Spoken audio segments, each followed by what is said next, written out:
Hello, and welcome to the Tifo Football Podcast. I'm Joe Devine, and I'm joined now by Alex Stewart. You are indeed, Joe. Good morning.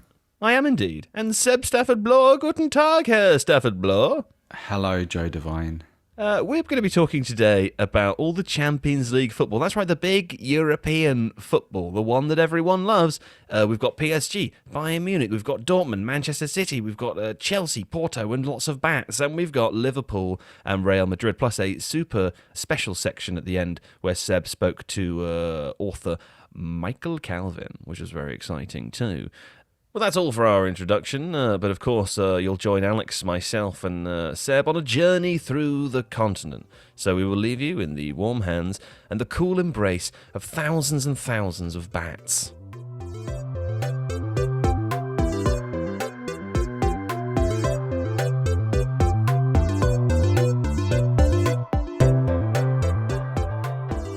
Okay, let's begin with PSG 0, aggregate 3-1 Bayern Munich. PSG dispensing with their old final foes from last season, progressing, of course, to the semi-finals on away goals. Now, I have to say, Seb and Alex, I watched the Chelsea game, which was obviously extremely dull. And then I saw on Twitter afterwards all people saying, wow, about PSG Bayern. This is one of the best games I've ever seen. Or, wow, this is incredible. We're treated to such wonderful football. What was it like to watch that game? I think on the basis that you opted and chose to watch the Porto-Chelsea game, I think it mainly just felt smug, actually. I mean, it was well done us for making the right decision. It was great, though. It was a little bit of a rocky fight of a football match because it went back and forward and it felt like minute to minute there was something seismic about to happen again and again and again and again.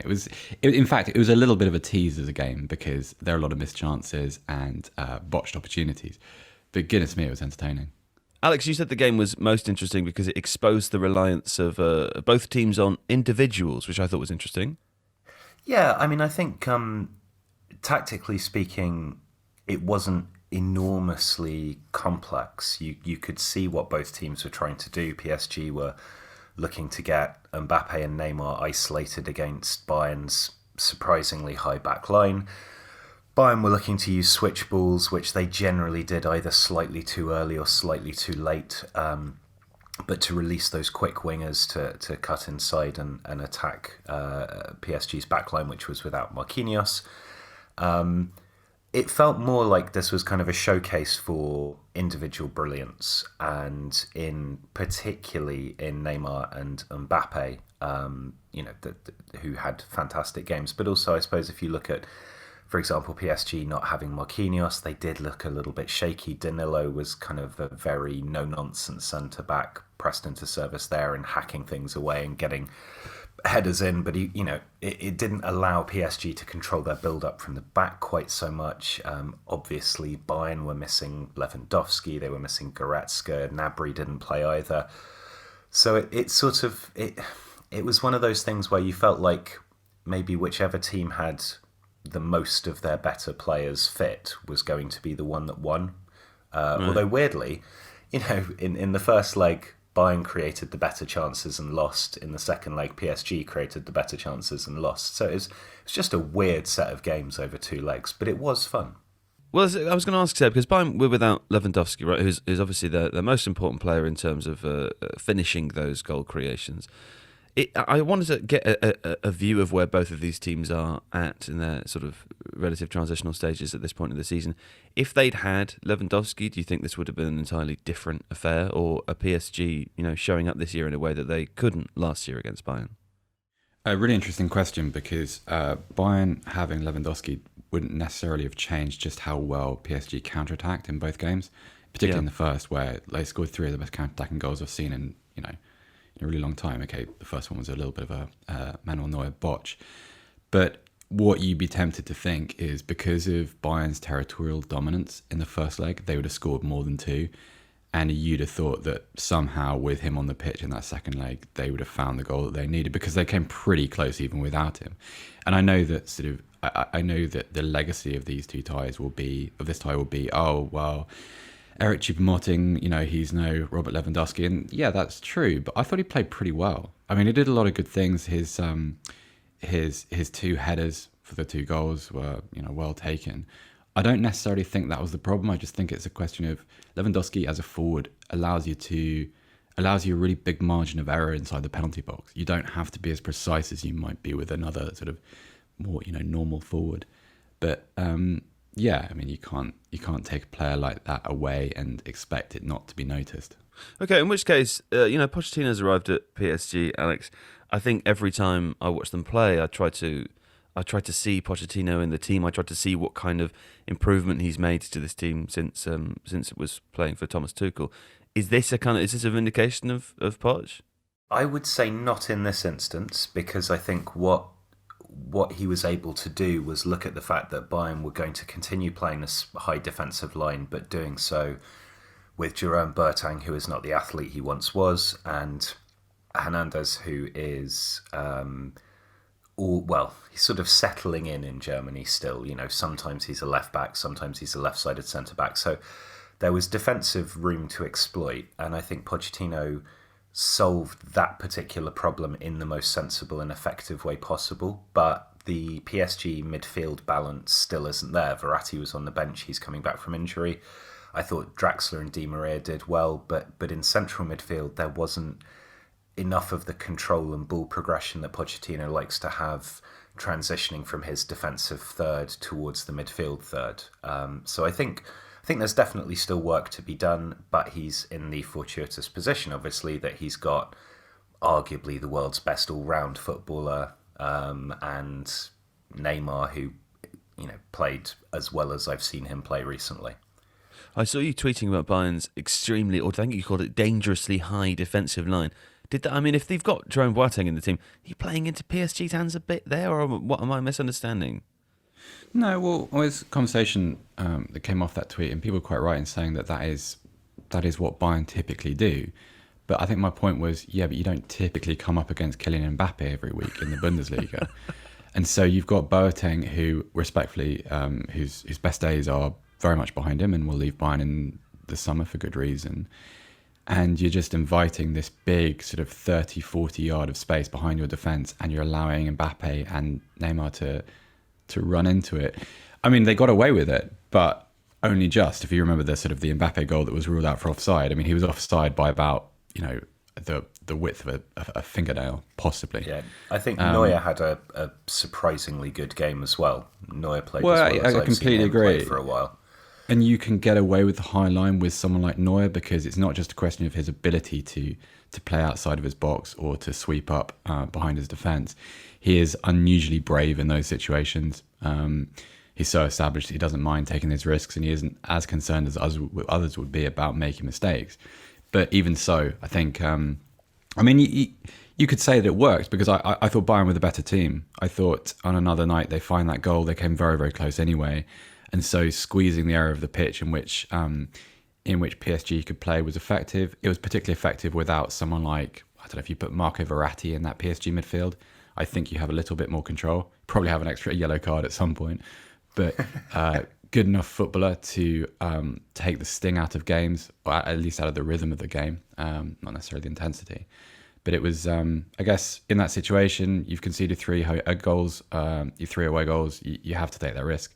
But it was, it looked perilous, didn't it? It made sense as well from the perspective that because PSG had Danilo instead of Marquinhos. Marquinhos is the guy who actually often under Tuchel played in defensive midfield for PSG. So of all of PSG's players who can build up from the back and play it out like Pochettino wants his teams to do, Marquinhos is absolutely crucial to that. Obviously, they lost Thiago Silva to Chelsea. Navas is a great goalkeeper, but he's not that great with his feet. Danilo's a kind of chugging midfielder, so it's not that sort of adaptation. So it meant that Bayern had to gamble on pressing PSG high enough to win the ball back in dangerous areas and create enough chances that even without Lewandowski, they'd manage to get a couple in. So I don't think either coach could have played that game differently. And I appreciate what Seb says about Bayern creating good chances, but also Neymar hit the bar twice. Yeah, true. It really, and I think this is why people enjoyed the game so much, was it was a bit hell for leather. It was slightly chaotic. and it genuinely could have gone either way. But I also think that both coaches couldn't have done differently. Do you know what my favourite part of this game was? Was the little bit of Di Maria's skill on the right-hand side in the second half. He cut it across. I think Neymar just missed the tap-in. And Jerome Boateng it's the most composed, extravagant bit of back post defending I've ever seen. Just rouletted it off for a corner. Do you remember that bit? It was very good. It prompted you to make some derogatory comments about Di Maria, though. Yeah, I don't care for Angel Di Maria at all. But even so, like the idea that you could do that in a Champions League game that is in that situation, because everybody else would just be worried about Jimmy Traoreing themselves at the back post. There was some fabulous skill, particularly from the PSG players. It was Di Maria played very well. I don't care for Di Maria, but he's very, very gifted. And some of those, I think the point with Neymar is that I think at his best he can represent the fun in a game, just because he is so extravagantly gifted. And you saw some of those moments. I mean, he very nearly capped it with a couple of goals, and he probably should have had a few, but he was just brilliant to watch. And that kind of exists outside of the imperatives of what's happening in the match. Like, PSG didn't win, no, but I felt like I got my money's worth from watching Neymar. He's just so unpredictable and so difficult to defend against. And there were different points at which Bayern had doubled him, and at one stage they tripled him. And you just thought it's such an interesting contrast. It's such an interesting contest even to see the kind of the cat and mouse game between a player like that and a team like that. And it was great fun. Great fun. I don't care for Di Maria sounds a bit like an old Argentinian musical or something, doesn't it? Or maybe a song from Guys and Dolls. Yeah. I mean, it's almost kind of has almost as many syllables as "Don't Cry for Me, Argentina." So I think it could be a little sort of chorus number from Evita. Yeah. Di Maria. Yeah, it's pretty much word for word. Yeah, I think maybe I've been exposed. It's just the rhythm gang. Neymar, once upon a time, he was a third wheel to Cristiano Ronaldo and Lionel Messi, wasn't he? That's a fact. That's slated here as a fact. But now he's left out of those conversations. You say he was fabulous in this game, Alex. I don't believe you because I didn't watch it.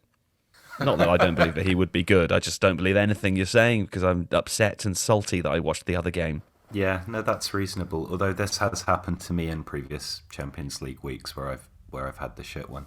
I find it weird. I mean, I think particularly when Neymar was at Barca, he was very much in that conversation. He's been in Ballon d'Or shortlists. There is something, though, about him that has not allowed him, I think, to transcend consistently into that conversation. And didn't he go off the boil? Well, he did go off the boil. I think there's something in the fact that he went to PSG, which, without any disrespect to that club or league, is not the same as playing for Barcelona or Real Madrid or even one of the big English clubs. So I think that probably does adjust it a bit. I suspect also the diving, the petulance. There were accusations of racism, which I think were unproven. But in a game against Marseille this season, there have been tempestuous incidents on the pitch, and I think in some sort of way his personality and the issues around him sometimes overshadow that, and there is an inconsistency in his delivery as well. But it just feels odd that this was a kid in his early 20s who was going to be the best player in the world and possibly one of the best players ever, and it just feels like he's massively fallen off that conversation. I think also at the time it was hard to see Lionel Messi and Cristiano Ronaldo continuing as late, to perform at the same level as late as they did, Seb. So maybe that contributed to it as well. Yeah, definitely, because the longevity of those careers is unprecedented. Even now, they're still performing at a ridiculously high level. But I think there's two problems here. The first is that we're kind of trained to dislike the act of someone leaving a club like Barcelona and moving to PSG, or more relevantly, leaving Barcelona to move to French football, which is a little bit. People disliked him before that, though. People did, but I think that changed the perception of him and his ability, because I think there was there were still people who disliked him when he was playing for Barcelona, but I think there was a lot more grudging respect for what he was as a footballer and the effect he could have, because it's pretty difficult to argue with his ability. Yeah. I also think there's been a steady drip of stories about how he's been indulged at PSG. You know, the tales about birthday parties and the idea that for a long time PSG was kind of run by the players, and players who were unhappy could run to the president. I don't know whether any of that's true. I don't know enough about the football club, but What's I think the birthday parties thing. Well, he supposedly, I forget who wrote the article. It might have been Roy Smith at the New York Times, but he supposedly had a kind of a 3-day birthday celebration a couple of years ago, which is, I don't know. I mean, I don't really have a problem with that, but if you're someone that does dislike him intensely and you hear something like that, I see. Yeah, that's quite antagonistic, because it feels, again, very self-indulgent. But I like to have a 3-day birthday celebration though. The opportunity would be great. I mean, you take it for yourself, because the day before you go around, you remind everybody it's your birthday. Yeah. And then on the day you get all presents and you open them all and you eat all cake. And then on the third day you eat the rest of the cake, and then you send emails to people who didn't send you any gifts. And you send them horrible anonymous emails, and that's the 3-day. That's the 3-day birthday. I mean, I'm sure Neymar was just doing that. Well, yeah, it's not clear whether he spent those 3 days doing exactly that. I mean, I don't know if anybody got any sort of unpleasant emails the day after Neymar's birthday. I mean, if anybody did, then they should probably report that. But there are anecdotes which, and I think this is true of a lot of, not just athletes, but celebrities. If you don't like someone, you are trained just to believe the anecdotes which describe them in an unflattering way. I think that's just how it goes. But isn't it the case that there are plenty of reasons to dislike both of those other two players that we've talked about? I mean, maybe not Messi as much, but certainly, if, you know, the accusations of having significantly undue influence over a club, Messi, I think, has had that. Again, it's been permitted by the setup in Barcelona, so, you know, there have been other legal issues. Cristiano Ronaldo has had his problems, which I'm not going to go into, but, you know, there's something about, and Ronaldo as well on the pitch is not exactly lovable all of the time. I've got it, Alex. What you're saying is that Neymar, he needed a nemesis, and he didn't have one, because they play off against each other, don't they? If you don't like Messi, you like Ronaldo. Well, if you like Ronaldo, you don't like Messi. Whereas if Neymar honestly think doesn't have a nemesis. That's why I use the expression "the third wheel," because I think the point you made about their longevity, and they've, you know, Messi and Ronaldo have existed at this level to the point where we now have two new ones coming in Haaland and Mbappe, who can kind of seamlessly segue into the next duel, and they are obviously of contrasting enough personalities to be able to set this duopoly up again. And Neymar's just been kind of left, and I wonder if that's maybe where some of the petulance comes from, that actually he's not. He's still an incredibly good footballer and should be part of those conversations, but because he's not had his nemesis, and because they've gone on for so long, and because there's new kids on the block now, one of whom he plays with, it makes it hard for him. Do you remember the 2014 World Cup, when that game between Brazil and Colombia, where Colombia kicked him to pieces, basically? And then in the next game, and I forget who it was against, it was almost Brazil were kind of in mourning. There was like sort of I forget what the gesture was. I think they all sort of held up his shirt. They held up his shirt. It was like he hasn't died. But didn't he screw his back or something? He did. But the point is that I think when something like that happens on a global stage, something as visible as it is in a World Cup game, and this wasn't his fault because it was clearly his teammates' decision to do this, I think it helped to create this perception of a pampered player, of someone who was kind of embroiled with melodrama and histrionics. But that bit wasn't his fault. I completely agree, but I suppose it was something that was created around him, which over time has sort of bled into his own reputation. It's a bit unfortunate, though, because I think that 2014 World Cup was obviously hosted in Brazil, right? Yeah. Neymar had been sort of touted beforehand in the, you know, crazy Brazilian football media world for, I mean, I suppose, you know, ever since they were aware of the bid, and ever since they were aware of his relevance, when those two lines created a fork in the road, he was there young prince. He was their hope. He was going to win it for them on their home soil, And I think that kind of is a bit like a death. Their actions are actions of grief, and I can understand, given how important football is in Brazil, given how important Neymar was to that Brazilian team, because the other one was Fred. That would be really sad if you were just left with Fred. That was sad. I can understand. Yeah. I know, but it certainly helped to create that perception, though. You're not wrong, Seb. I just feel it's a little unfortunate.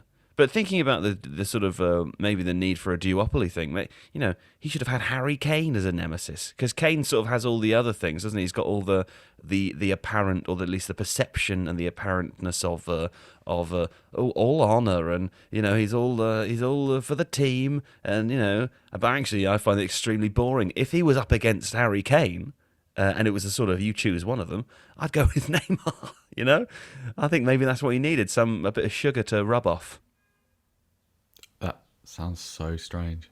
A bit of sugar to rub off. No, I didn't really mean I don't know what that means. I kind of meant a bit of salt to his pepper, but I said a bit of sugar to rub off. Quick word on Julian Draxler, please, Alex, before we ask the final question here. I highlighted him only because we talked about him in the summer as being a sort of spare part at PSG who looked good when he came on but barely played. And he seems to have found his feet under Pochettino. He was very assured amid all of the hurly-burly and the running around and everything. He was the person you could rely on to take calm and measured touches and to keep the ball recycled, but also capable of playing it forwards through the lines. It's just interesting to see him back and up and running again, and was pleasing. Yeah, he was a bit of sugar to rub on. Presumably, City is the biggest challenge left for PSG now. We already know the two semi-finals. I wonder, it feels a bit to me, not sure if it feels like this to either of you, but do we think that the victor of that semi-final is very likely to be the winner of the tournament? You'd have to fancy them, I think. Although it's a really strange thing to say, but it feels like Real Madrid are cursed to be forever underestimated in this tournament, just because. Yeah, that is the thing, isn't it? They've suddenly. We'll talk about Madrid a bit later, but they've suddenly just shown up with all their boring experience, haven't they? But it does feel like Man City. If we were talking about this as a semi-final, and Man City or PSG were playing Madrid or Chelsea, you'd feel that they'd both be getting to the final. But maybe, I guess it's tournament football, isn't it? One of the things that makes it exciting is its unpredictability, except that it's often extremely predictable. Yeah. And in this case, I think it is predictable, isn't it? Yes. And we're predicting an inevitable winner from the quarterfinal stage onwards. Yeah. Okay. Fine. Let's move on then. Fuck them. We'll be back in a second to talk about Dortmund and Manchester City. Okay, Dortmund 1, aggregate 2, aggregate 4-2, Manchester City. Of course, the City Boys, that's what they're called, isn't it? The Blue City Boys, through 4-2 on aggregate. Their first time reaching a semi-final since 2015-16. That's not that long ago, but it is quite long ago. Breaking a streak of 3 straight quarter-final exits. You've done it, Pep. And against Dortmund, even after Bellingham's goal, it felt a little bit inevitable, Alex. Nice goal, though. Oh, lovely goal. Yeah, really, really good. I mean, Bellingham I thought was great. But yes, I suppose City just feel inevitable now. I'm not saying that as a winner, but just in the course of each individual game, the level of control that they exert, their ability to move the ball around quickly, to retain possession, even under significant duress. I mean, Borussia Dortmund really pressed them very hard to start with and did unsettle them to a degree. But City always seem to find a pass. They always seem to be able to squeeze the ball to the next person. And they also have, particularly in De Bruyne, who I just thought was incredible in that game, just everywhere, doing everything. They've got somebody who can produce whatever it is that's required to break down. Admittedly, not an amazing Dortmund defence. I haven't watched them that much, but they've clearly struggled in the Bundesliga. But yeah, even I think if you compare it to the PSG Bayern game where it felt topsy-turvy in a way where you genuinely would struggle to pick a winner. Here, even after Borussia Dortmund scored, you still thought, yeah, well, City will do it. It'll be fine. A well-oiled machine. Seb, De Bruyne is so hot. Is De Bruyne the best all-round footballer on the planet right now? He's so hot. Yeah, he's in the conversation, isn't he? He's the best all-round attacking footballer on the planet, I'd say. I think he's just fun to watch. Also, not quite in the same way as Neymar is, but just in the way that he carries the ball. It looks so, not effortless, but it's smooth and accomplished. And he looks so dangerous every time he touches the ball. I can't get over how hard he kicks it, because those sorts of players, normally you think the ones who have that extra precision passing and they've got a bit of the vision, that they seem to have a bit, they've got a little bit more of the slow and steadiness to their game because they can outthink an opponent instead, and they seem to take a bit more time. When De Bruyne gets anywhere within 18 yards of the goal, even a bit further, the power with which he hits the power with which he hit that shot against the bar last night, from being a little bit off balance as well. That's the thing that always, like, when I see that, I remember, like, oh shit, this guy's incredible. I think with De Bruyne, just very quickly, I think not his most underrated attribute, because I hate expressions like that, but people forget how physical De Bruyne is. Because, and I genuinely, this is a terrible thing to say, but I genuinely think it's because he's kind of pasty looking and he's got strawberry blonde hair. He's actually a fucking tank. He has surprisingly good acceleration. He is able to muscle his way through players. Like, he's got all of the finesse and all the creativity, but he's bigger and stronger than you think he is. And I think that's maybe something that actually is occasionally underestimated even by his opponents. Yeah, I agree. I think that too. You do underestimate him a little bit. Maybe that's what it is when I'm watching him and I see how hard he kicks the ball. I think, oh, he's only a little guy. I wonder the ball whether pretty hard though. That all-round footballer thing, it's very literal, isn't it? Because he does so many things in the attacking space which are different, and he does them all to a really high standard. So we all know about that raking ball to the not always just to the back post, but into that area from kind of a shallow right position. We all know about that. But he also, I'm thinking Wednesday night, because it's coming out Friday, of that moment when he drifted across the Dortmund box past 3 or 4 players. He does that quite regularly. It's so regularly, in fact, that we kind of stop noticing it after a while. His set pieces are really good. His ability to get to the byline is great. He can slalom. He does. So when we're talking about all-rounder, we're not just saying, he's good with his right foot, pretty good with his left, that stuff. Like, he actually occupies a lot of different dangerous areas and makes his side even more threatening from within them.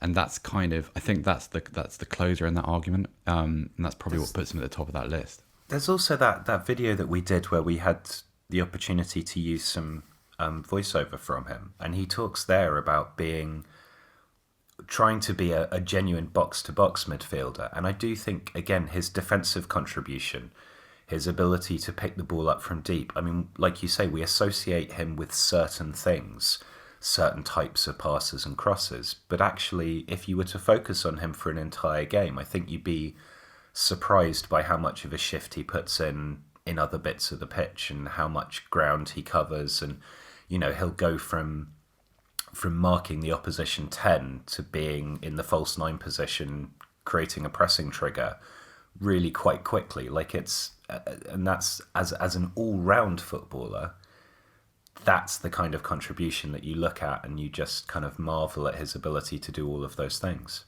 They say of a player like that, don't they, that they could play in goal.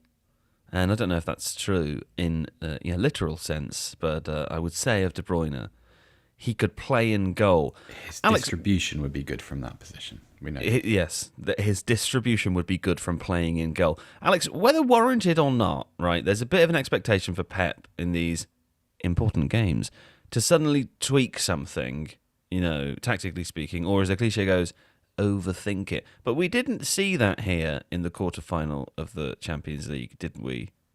No, I don't think we did.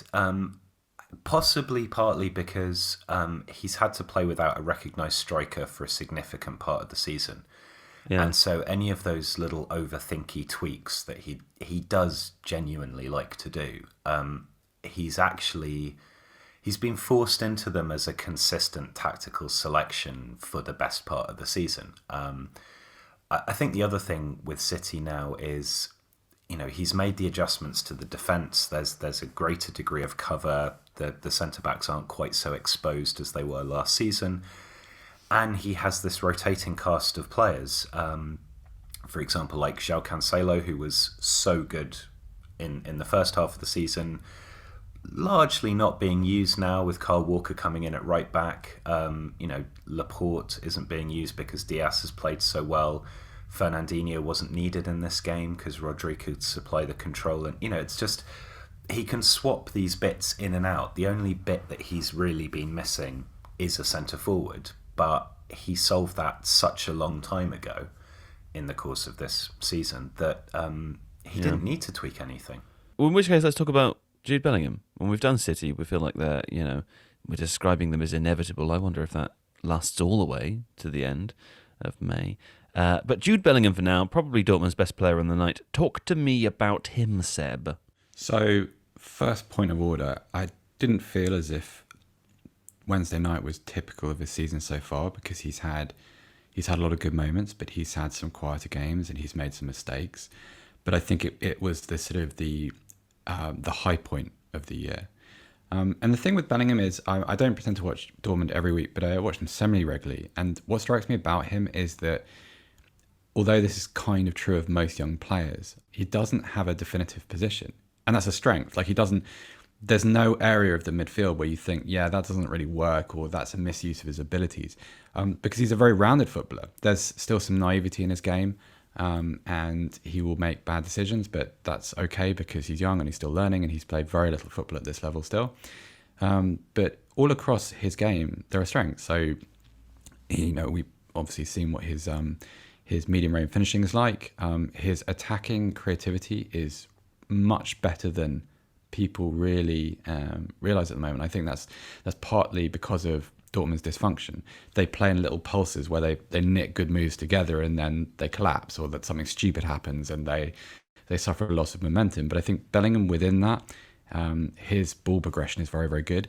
I like him defensively, which is something you wouldn't expect to say about him, because he can be a little bit erratic, and again, because Dortmund defensively are a little bit hopeless. And so maybe he's kind of lost in that muddle, but he can be a little bit eager with his pressing and, a little bit haphazard, but he's a good tackler. And so by definition, you think, okay, this guy could play as a deep player, like as a sort of pivot. You could play him as a true central midfielder because he's got fabulous stamina. He can go box to box.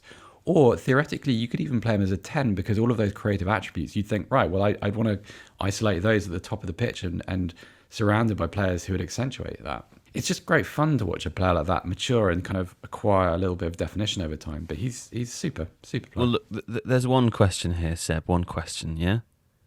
Get him it. on the plane? Well, get him on the plane. I'd want to see him play for England. In a season where the under-21s were qualified for their tournament, which they're obviously not because they've been eliminated, I would probably say send him there because he's going to start.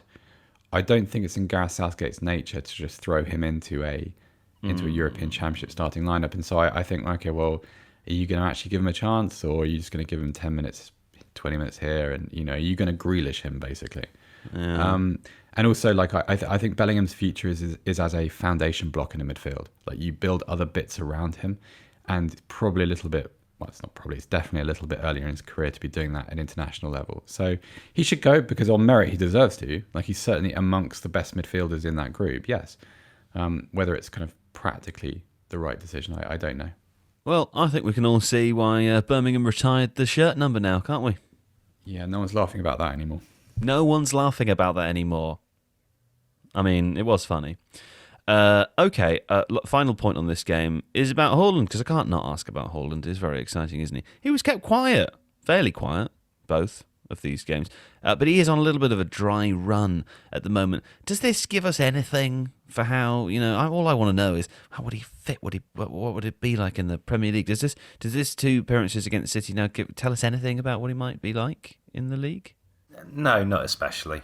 Dortmund are dysfunctional. They sought to attack in a way that maybe doesn't necessarily suit him either. I thought he actually worked really hard. He occupied City's defenders as best he could.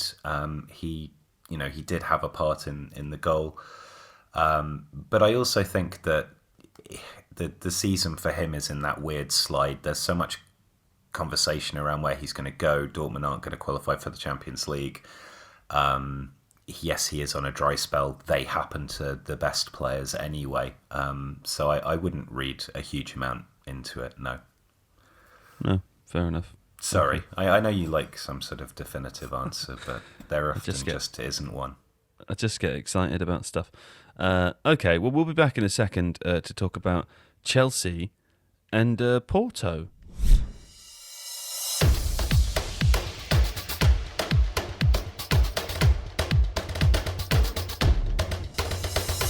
Brought to your ears by The Athletic, I'm Adam Hurrey, and Football Clichés is the podcast you never knew you needed. Every week, to quite unnecessary depth, we examine the words, the phrases, the accepted wisdom, the mannerisms, the habits, the gestures, the symbols, the sounds, and the smells that everyone takes for granted in football, but which really are the glorious glue that holds it all together. For example, have you ever really listened to the Football League goals roundups? I mean, really listened to them? Because they all sound pretty much like this. Team X went into this game with just 1 win in their last 13, and when Team Y took the lead inside 4 minutes at Stadium Z, the home fans were probably starting to fear the worst. But striker A had other ideas, and this game turned on its head in the space of 5 minutes midway through the second half. First, a smart finish from the edge of the box brought Team X level, and he repeated the trick on the hour mark to bring his tally for the season to 22. By now, Team X were in the mood, and although striker A squandered a gilt-edged chance to complete his hat-trick, on-loan Dutchman winger B made it 3 with a curling effort from long range. Team Y's misery was compounded in stoppage time when midfielder C's late challenge on fullback D saw them reduced to 10 men. An afternoon to forget for manager E's men then, but Team X will hope they have finally turned a corner under caretaker boss manager F. Listen to Football Clichés wherever you get your podcasts, and also ad-free when you subscribe to The Athletic.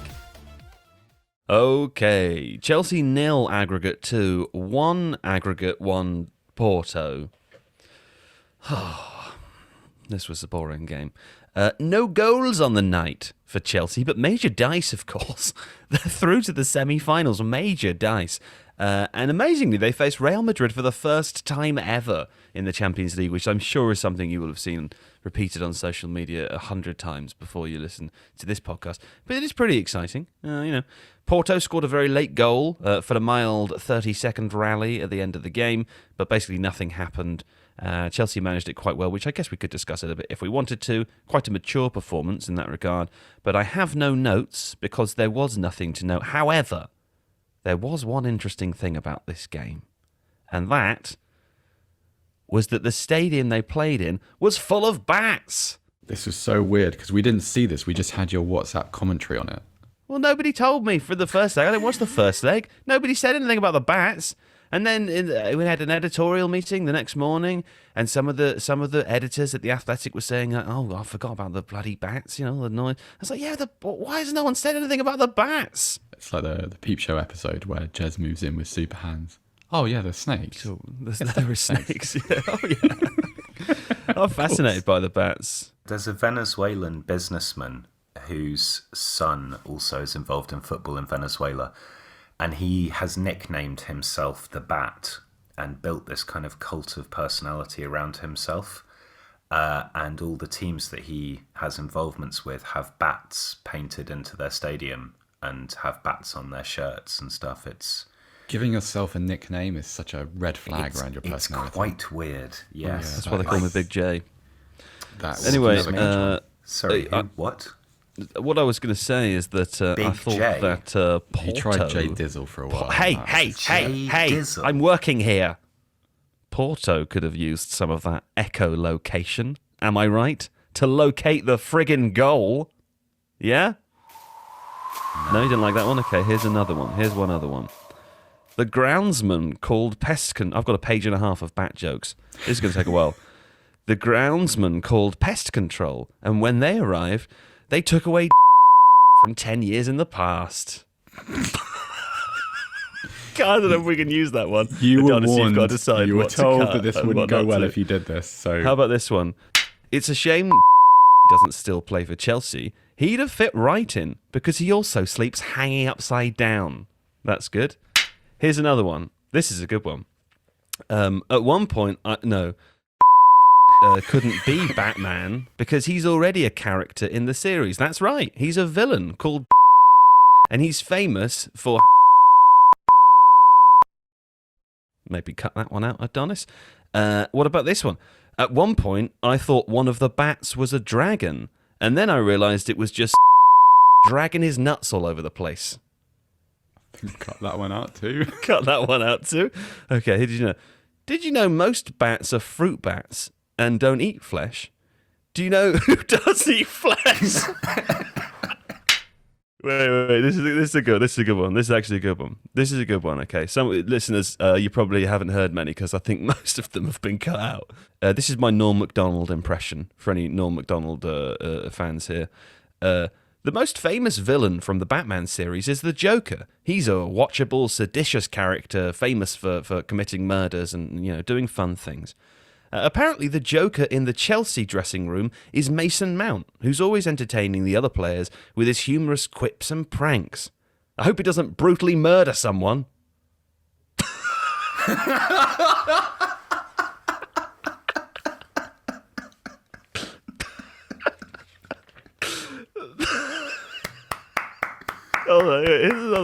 This will be over soon, listeners. Don't worry. It's a good job the floodlights didn't go out because it would have been a hell of a dark night if they had. That's not good. Here's one. That's actually one of the better ones. No, okay. Come off it. The one about hanging upside down is good. Here's one. This is the last one now. Danny DeVito played the Penguin in Tim Burton's Batman Returns, released in 1992. If they recast that film now with the Chelsea team, they'd have to go with Timo Werner because his form is so cold, he must live in Antarctica. Hello? And that's all there is to say, I guess, about Chelsea. We talked about Chelsea, though. We'll come back to them to discuss them for the Real Madrid game. First ever time those teams have met, I'll tell you again. It's going to be exciting. The only other game that we have left to discuss is Liverpool 0, aggregate 1, aggregate 3-0, Real Madrid. No dice for Liverpool, as opposed to major dice for Chelsea. No dice here. A mild-mannered exit, perhaps, to round off a disappointing season. Still in contention for the top four, of course. We won't take that away from them yet. But Real, Seb, as we sort of hinted at before, suddenly pulling out the experienced performances, because it felt like in the last two games that they've looked less the sort of lost, ropey-ish side that they had been earlier in the competition. Thoughts on them versus Chelsea, please, because you wouldn't put it past them just kind of pulling a boring one out of the bag. They're really quite impressive in a obviously very dull way, but they... all of a sudden, Real Madrid in the past have obviously been associated with kind of more bombastic football, spectacle football. And now they've learned, well, not learned, but now they are controlling games, this sort of new between era that they're in at the moment. I think one of the points I take away from the Anfield game was probably that Zidane started with a back four of Fede Valverde, Nacho, Eder Militao and Ferland Mendy. And that's just like, and you keep Liverpool pretty much at bay. Okay, Jorginho Wijnaldum probably should have scored. Missed a good chance. There was a chance for Salah at one point as well. That should probably gone in. But Real were really comfortable. And that was a bit of a shock. You'd think, okay, there's no crowd at Anfield, but Liverpool is still able to field Mane, Firmino and Salah. And Real don't have to score, so they can just sit down. Sit down. Can't quite sit down, but they could sit back. And yet they never really... They wouldn't want to sit down. They probably wouldn't want to sit down. I don't think that so. would be a big mistake. And the other thing, and I don't know whether this is a failing in Liverpool or a strength of Real Madrid, but in that kind of situation, I think what you'd have expected from Liverpool, certainly at the apex of their form, was to dominate territory in a way in which Real couldn't get out, or were only getting out of their own zones with long direct passes towards Benzema or up the pitch, so that they could reset slightly further up. And that didn't really happen either. It was a very balanced game. I think Liverpool just about shaded possession by memory, and they had more shots. But Liverpool never had that that sustained period of concentrated pressure, which kind of provokes defensive mistakes. And it was just very impressive. It was very sort of workmanlike performance. Go there, shut the game down, progress easily. They were never in any danger. There was never any suggestion that Liverpool were going to go through or Real were going to be eliminated. Well, because on this point, you've put a Jurgen Klopp quote here saying, "We didn't lose the tie tonight. We definitely lost it in Madrid." But you don't really agree with that. No, I don't really agree because I don't think Liverpool. I think Liverpool's precision is off. I think Liverpool's chance creation isn't what it was. I think the decisions made in the final third by players like Salah, by Mane, by Firmino. Firmino is. I don't know whether this is kind of an end point in his Liverpool career or whether he's just suffering in the same way that the rest of the side is suffering, but he doesn't look like the same influence in this kind of game. I actually have something to add there. One more sentence before you do. One more sentence before you do. I'm going to talk about Firmino, though, yeah? That's okay, but this Klopp quote, because in a literal sense, yes, they lost the game in Madrid because they conceded 3 times. Nevertheless, in previous seasons, a 3-1 deficit wouldn't have been that much of a problem. Or you would have at least give Liverpool a puncher's chance. You thought, right, well, they're going to score 1 goal at Anfield, and then let's see how Real Madrid react to that, or whoever their opposition may have been.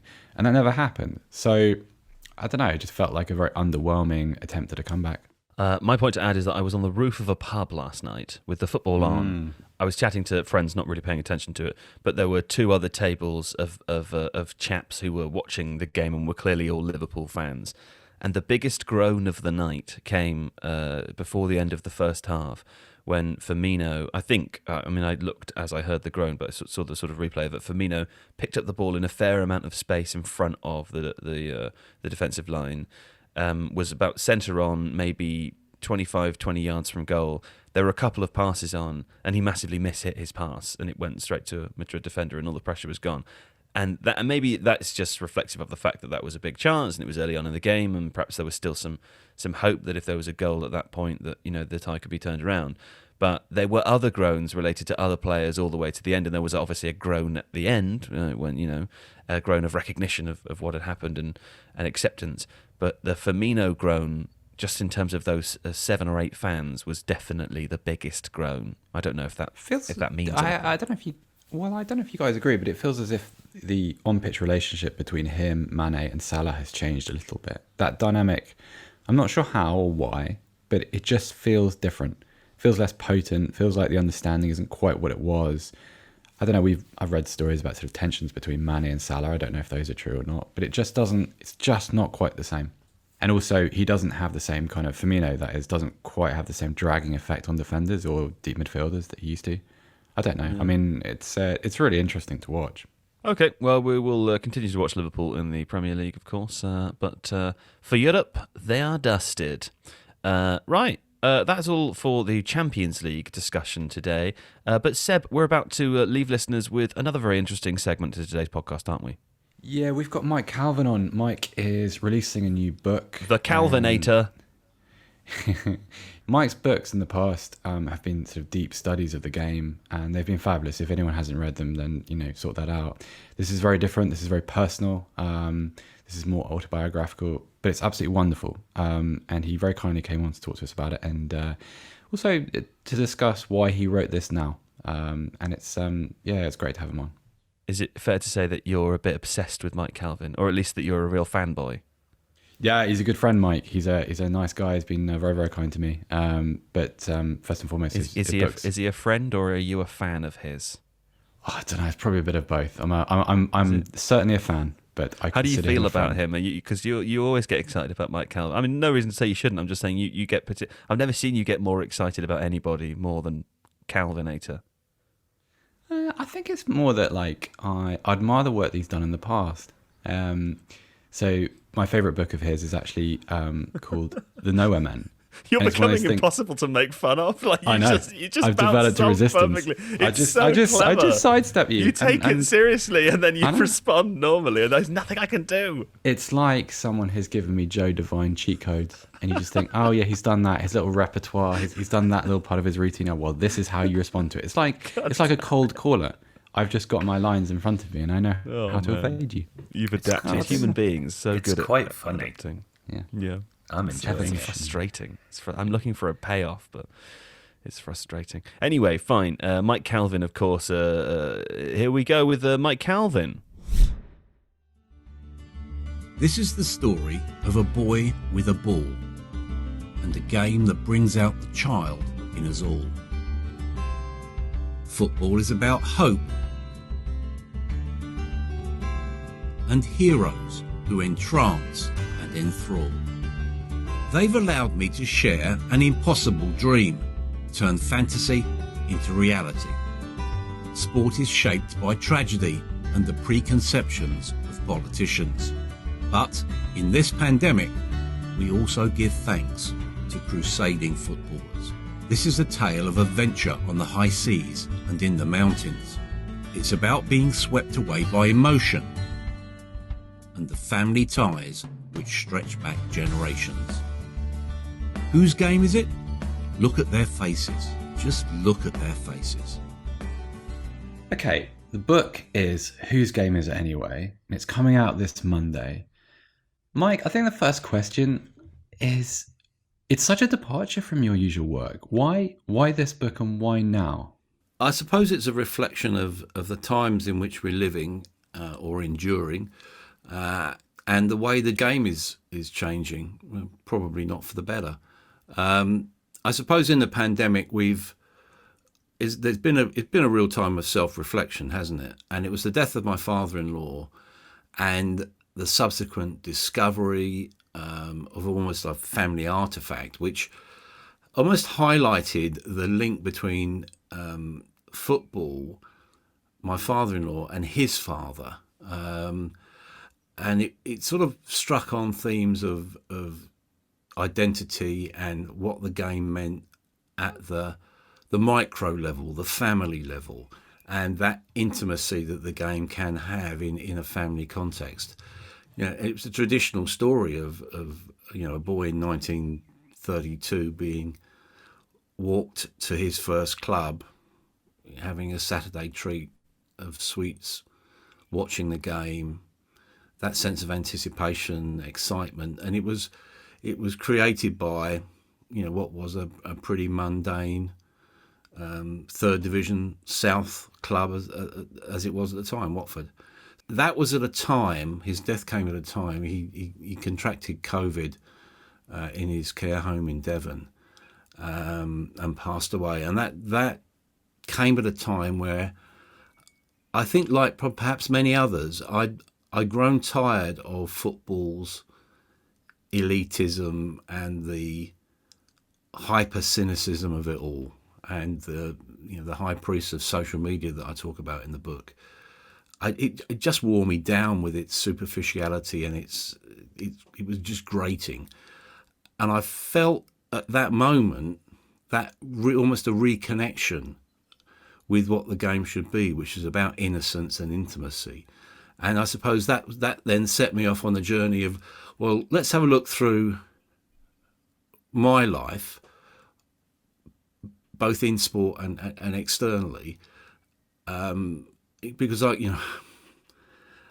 didn't want this just to be a plain memoir, because I find memoirs faintly pompous, and I don't think what we do for a living is that important. I think it's great because you can have a connection with people, but ultimately I just wanted it to be a reflection of perhaps what I'd done. I've been really, really fortunate. Council House kid, seen football and international sport in about 80 odd countries, and it's been my life professionally, and it's sustained me emotionally. And so let's look at what I've been through and experienced, and then try and draw some conclusions about where football in particular and sport in general, will be at the end of the pandemic. You know what's interesting about that memoir point is when I mean, we've known each other quite a long time, and when you told me that you were doing this project, you know, I was certain you were going to do it to a high standard, of course, but there was a little bit of me where thought, oh, Christ, Calvin's having a midlife crisis. Because it sounded very memoirish. And there's someone on Twitter put it very well the other day. They said that there's such a relief when someone that you know does something really well. And so I was really relieved to really enjoy that.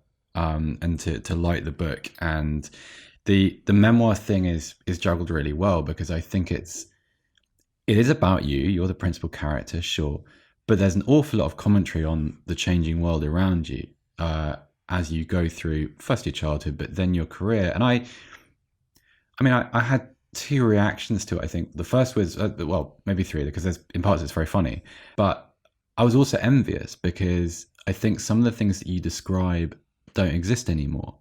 There's when you first get your ball boy gig at Vicarage Road, even, like, the idea of that now is a little bit alien. It exists, sure, but it's like a world that's been sealed off. Does that make you sad looking back at it, that kind of stuff has been replaced by what you refer to as kind of superficiality in a lot of places, and cynicism? I suppose it does on one level, because I said, there wasn't innocence to that time. It's funny, I was watching last night the Jack Charlton documentary. It's wonderful. My wife, absolutely wonderful. Oh, fantastic! It's fantastic. Yeah. I dabble in documentaries, but I was in awe of that one. I thought it was fantastic. And my wife, we were watching the scenes of the Ireland team gathered around a big table during, I think it was Italian 90, and Jack was singing Blade and Races. And my wife turned to me and said, wasn't that an innocent time? And that's what I miss about the game. It is so, it's hyper serious. It's relentlessly superficial, and we're in a time now where I suppose we're going through a season almost in emotional limbo, aren't we? Where we've got empty stadiums, almost empty competitions played by players who are running on empty. So that's where we are. That's the reality of what we are, and probably that reality is better than the alternative, which is nothing, and a huge void. I think the trap that I didn't want to get caught in was it was better in my day. Certainly, I think probably as a journalist and as a sports writer, I had greater opportunity and certainly a hell of a lot more fun in the world in which I grew up professionally.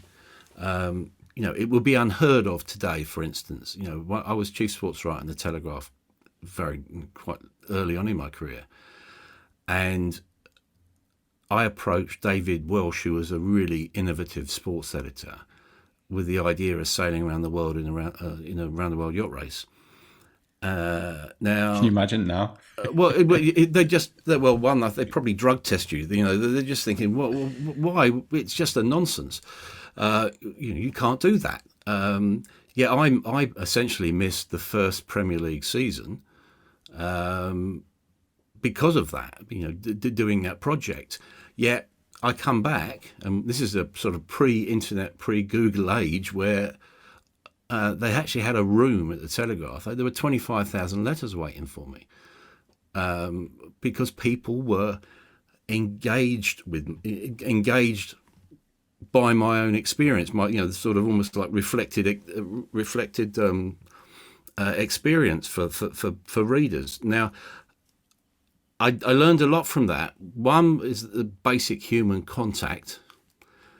I think also as a writer, if you're interested in something, if you're any good at what you do, you could probably get other people interested in it as well. So, I was hugely lucky that I grew up at a time where I had that ability to work completely off diary and do some, frankly daft stuff, rallying around the Amazon jungle and up in the Arctic, and sort of it was a pretty strange process.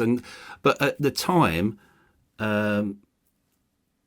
the yacht race, for instance, was cathartic for me in many ways because it took me away from the world in which we all live. But I'd never been more isolated from the world, yet I'd never felt more in tune with the world, to the extent that when I came back and had to start reporting on mainstream sport again, I just couldn't take it seriously. And it is interesting that the key moment of renewal, if you like, which I describe in the book, was actually an interview with Bobby Charlton, who was a childhood hero of mine. And he spoke, very movingly about Munich, but not so much the disaster per se, but the enduring links, the football ghosts, which were very real in his case. And that whole idea of football club as a community, or actually as a family, which I've sort of brought into my into the books that I've done. It was the title of the Millwall book that I did, Family, because a football club is a family. So again, that added to that, sort of all that churned around in my head about, well, okay, what is it that made me fall in love with football? What is it that's worth saving? And what is it that still exists there that maybe has been buried beneath, the avalanche of hype? There's a scene quite early on when it's your first reporting job. You're covering Watford, and you end up playing darts with Elton John, which I'm not going to spoil too many of these anecdotes, because one of the book's charms is actually these left turns and these people that you encounter, which you had a far more varied career than I've ever really appreciated, and that's, I know you. So it will surprise people as you go along. But the Elton John thing is interesting because it relates to what you've said, in that he had everything. He had absolutely everything he could want, and yet he came back and took solace in what a lot of people today, I think, would look down on as a bit of a mundane environment, sort of Rust Bucket Football Club, not really heading anywhere until he got there, lots of debt, and it's a very ordinary environment, but there kind of lies some of the charm, and maybe it's that's kind of been buried under some of the sort of the fascia and the glitz of today. Yeah, I suppose the Elton John thing was, that was just a local paper stroke of luck more than anything else. He had actually started by playing bar billiards with Ollie Phillips, who was my first ever sports editor. But it was interesting that Elton, I think probably football's pretty much saved his life in many ways. Yeah, the way he puts it in his autobiography, definitely. Yeah. And that relationship that he had with Graham Taylor, and also, I suppose one of the themes of the book is that we're very lucky to be able to form relationships, friendships with people who begin as subjects, interviewees, and then it gets a bit deeper than that. So people, Luther Blissett was the first almost proper footballer that I actually dealt with. When he was 16 and ripping up the South East Counties League. That was when I went into the Watford Observer, and we've grown old together, I went back to Luther for this book to get his thoughts on Graham Taylor, and also the arc of people's lives that we were privileged to be able to notate. So someone like Luther, Graham, I saw how Graham Taylor galvanised a community and a football club. Yet when his name is mentioned today, it's with a snigger, isn't it? And it's do we not like that? And all that sort of stuff, and that's what. It's a good thing to attack that, because the thing I remember about Graham Taylor is. Do you remember that moment which captures him confronting the supporter who's racially abusing John Barnes? Yeah. That's the sort of payoff line in that chapter that I've exactly. Yeah. Like that's the Graham Taylor people should remember. Correct. Because somebody discovered an early version of Microsoft Paint at the Sun. Like it's. Yeah, we could do that. That's an entirely different podcast. Maybe we'll write that book together. Like, But I suppose it, the Bobby Charlton thing is instructive in because I followed the arc of his life in many ways. He was, I was a 7-year-old kid on the top deck of a bus going to school the morning after he'd scored that goal against Mexico in the 1966 World Cup, and I just thought, God had landed. It was just amazing. Then I end up playing in the same press team as him, which is absurd, really absurd. Well, how would you? I've always wanted to know, because that kind of thing, it does happen today, just in a slightly different way. Like you might get the odd player, but you'd never get someone of Bobby Charlton's standing. How do you play football on the same pitch as Bobby Charlton, given what he meant to you and who he was? That I don't think my limbs would work properly in that situation. Well, my limbs never work properly. No, on a football pitch anyway. And I suppose, as I say in the book, I've desecrated Wembley and I've desecrated quite a few Premier League grounds, and I am hopeless. I am. The zenith of my football career was Division 5 of the Watford Sunday League, and I was terrible at that. But I suppose, we go back to almost the stardust, the magic that you can still find in the bottom of the dustbin, And when Bobby scored, well, I better tell the story really very briefly. We're playing the Swiss press the day before the riot, and I think it was the England's 6th successive defeat. So it was go in the name of God for Ron Greenwood at that particular moment. We're 3-0 down at half time, thanks largely to my meanderings at centre half. Jack Charlton is in absolute stitches on the touchline, just rolling around laughing at us. We go in at half time, and Bobby Charlton is going around the dressing room saying, "We can win this. Next goal, we get the next goal, we're going to win this." And I'm thinking, this is did I have LSD in my tea this morning? Because this is stupid, So anyway, if you're writing really crap fiction, what do? You win 5-4 after being 3-0 down at half time. Bobby Charlton scores the winning goal in the last minute from 35 yards. Dear reader, that's exactly what happened, and it was just like.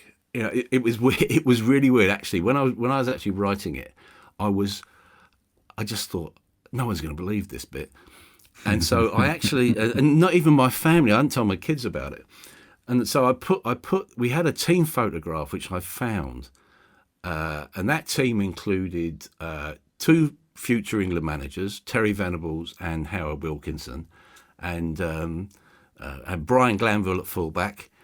And some of the great and good of Fleet Street around us, and I put it on my family WhatsApp group because I just thought, the kids are going to read this and think, nah, no chance, So dreams do come true, chaps. They do come true.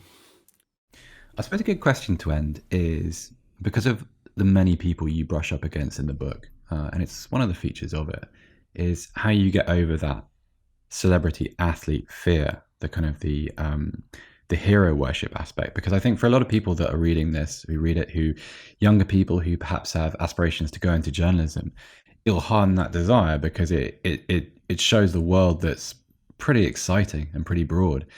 And there's one moment which really widened my eyes, was when you encounter Muhammad Ali, and your reaction in that situation is to kind of spontaneously ask him a question. I think most of us would kind of shrink into our boots and sort of just, warm our hands on his presence a little bit. How do you attune yourself to treat the superstar athletes and the celebrities and the cultural icons, the people who transcend their sports? How do you train yourself to treat those people as human beings? Well, I suppose that's what they are, aren't they, Seb? They're human beings. You cut them and they bleed.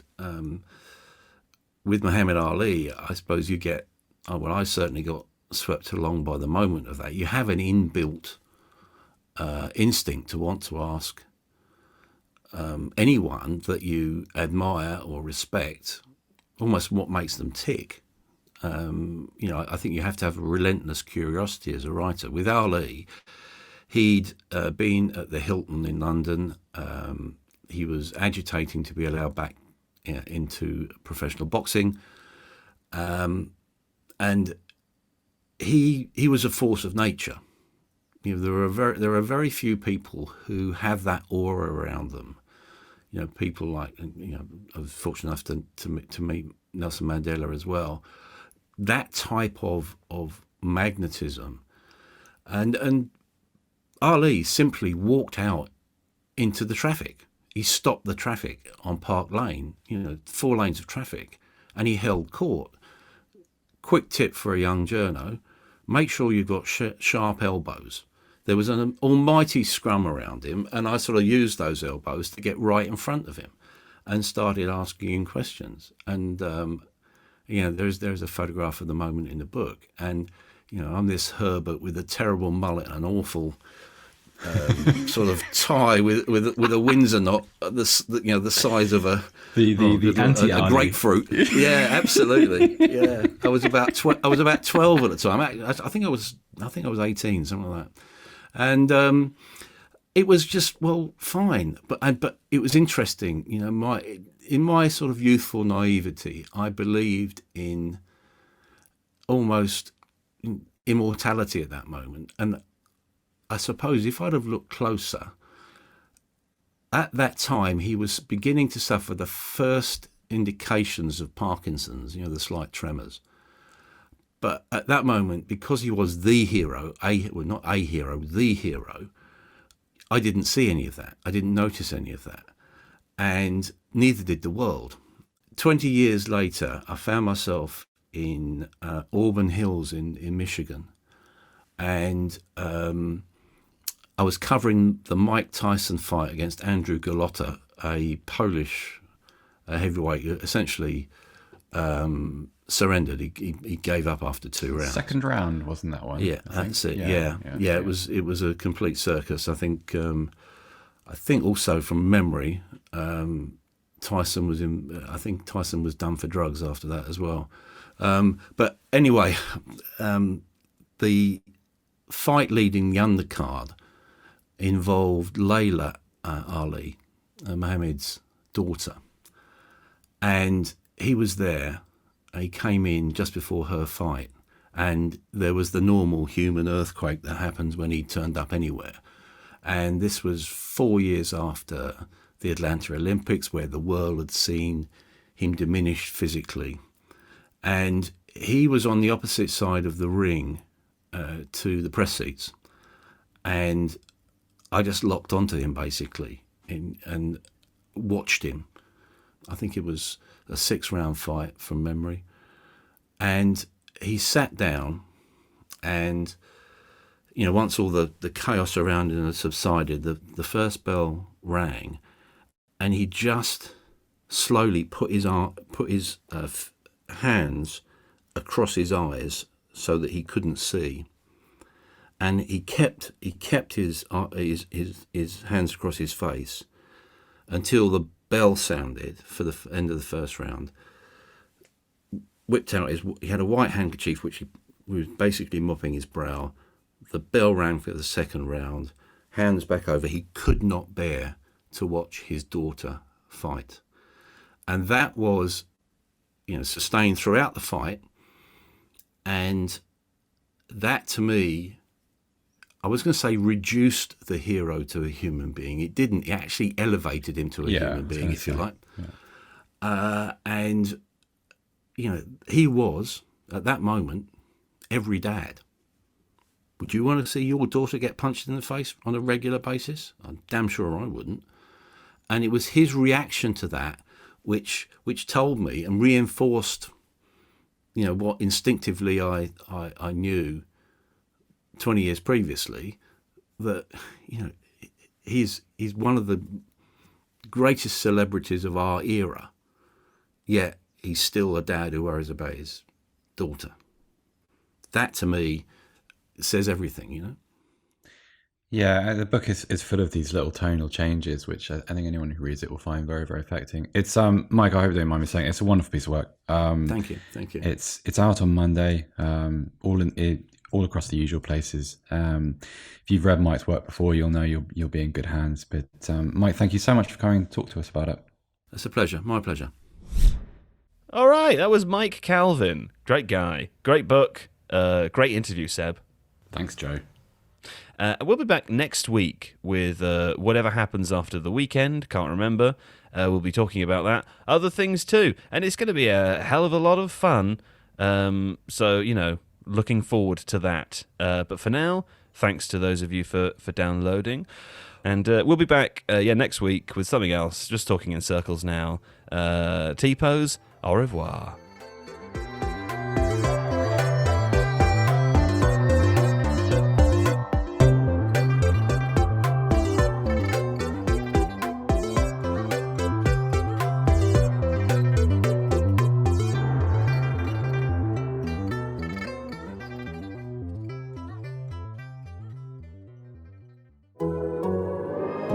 The Athletic.